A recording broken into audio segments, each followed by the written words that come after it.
magkaroon kayo ng kissing scene? And if yung director require kayo, are you ready na dito mangyari yung first kissing scene niyo?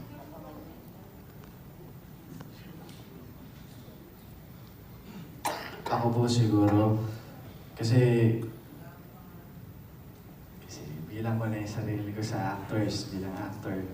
Bilang actor ho, kahit ano pa yan, gagawin ko yan. Basta, hindi naman ganun kalala. Diba? Tsaka parang, okay lang yan.